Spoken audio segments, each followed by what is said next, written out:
Okay, this week in the shop we have a beautiful antique sterling upright piano, and it's in for refinishing. We're going to refinish it. This obviously needs to be repaired, so what we're actually going to do is put something different in those panels. But one of the main things we're going to do, there's no keys, so we're going to take this. This also belongs to the customer. It is a Roland FPE 50 keyboard, and we are going to fit it in here so that when the lid is closed, it will look exactly just like an old upright piano, with the exception of those will be removed, and we'll have the pedal for the electric keyboard. But I want that to be able to close. But the challenges we're running into is, for one, depth this way, because the keyboard is much deeper, and then also depth this way. So we're going to finish removing, the customer started removing a lot of the stuff. We're going to finish removing all this in here, and then probably cut it out to recess, because the bottom of the keyboard has that indentation on it. So, and then what we have to do, so what I'm going to do is make all of our cuts, get everything working, and I'm thinking I'm going to have this slide backwards because there's a ton of space. Hold on. See, with all this removed, there's a lot of space back here. So this piece, which is currently fixed,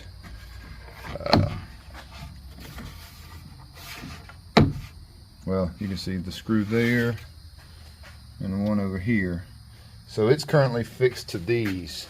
What we're going to do is take it loose from this, and then I'm going to put some kind of a rail system here. Haven't figured it out yet, so that when this is down like normal mode, right? And of course all this is covered, but you'll do this back, and then the whole thing will slide back to here, so you can get to all your buttons on your keyboard and all that stuff. So that's what I have planned, so hopefully it works. Okay, so there was screws all along in here. I went ahead and took the folding front out, but so got the screws loose. I'm gonna go ahead and take this out and get it out of the way. So that's out of the way, and now these blocks here, there's just a little screw in there.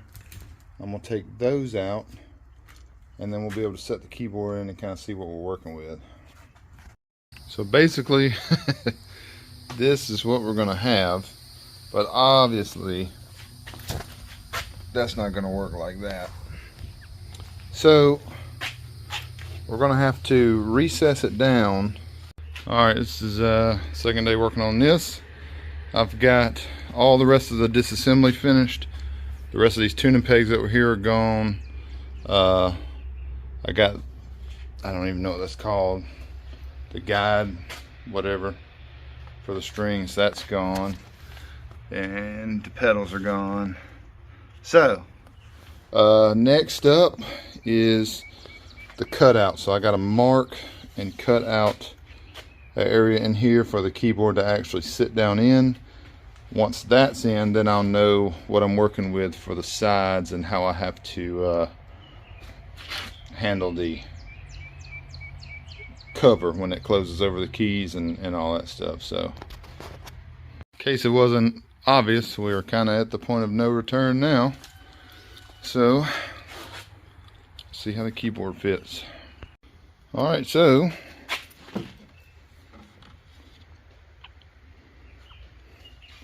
it's just sitting here, but it is in, recessed down the height about of the original keys, thereabout.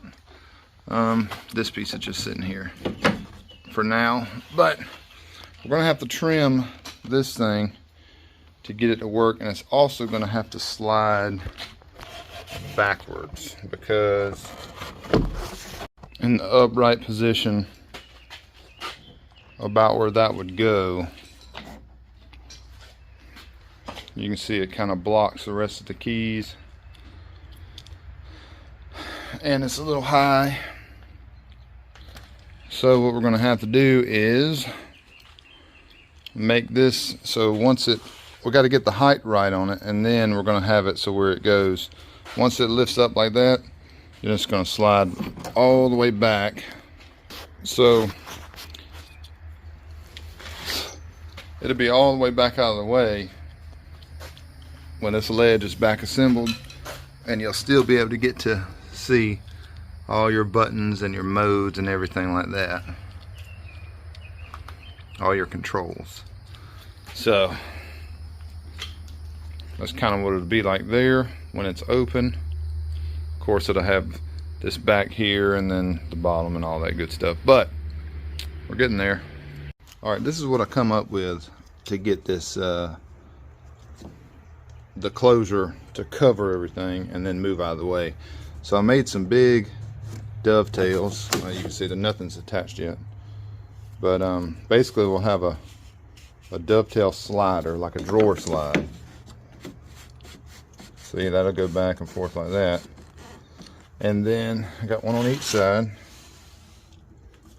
and then this piece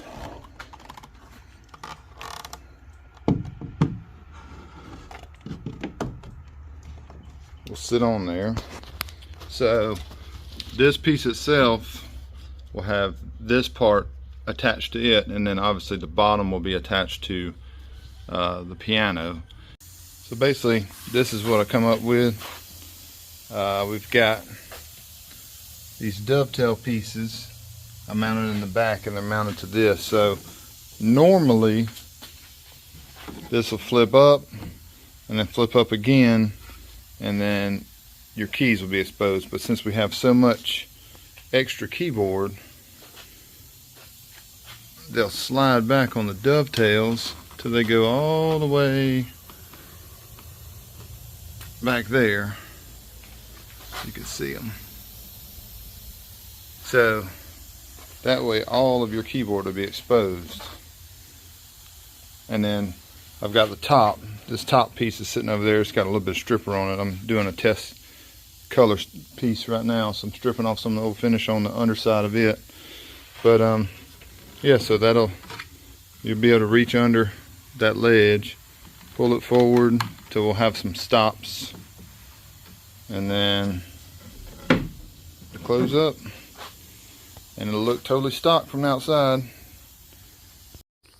Alright, so I got all of these pieces and some on the table, panels and stuff. I know it's messy, but all of these are stripped, and basically what we're doing when we're stripping them is not trying to get it down to plain bare wood, because it has been dyed and it is super dark, and it would be impossible to get that veneer back to the original color. But we wanted to make sure all the old finish, any polyurethane or lacquer, shellac, anything that was on it before is off. So all those pieces still have to be sanded, and then all this, the sides, basically anything that is shiny that has finish on it has to be stripped. And then once we do that, we'll be able to stain it, and we're staining it black, so we're not worried about leaving color in the wood. We just want all the finish gone so that the stain will penetrate into the fibers. Alright, so here it is. I refinished it. I didn't include that because it's pretty boring, and I got a full video on my channel already showing how I refinish antique furniture like this. But it turned out sweet. I'll get some better pictures when we get to the house. install it, but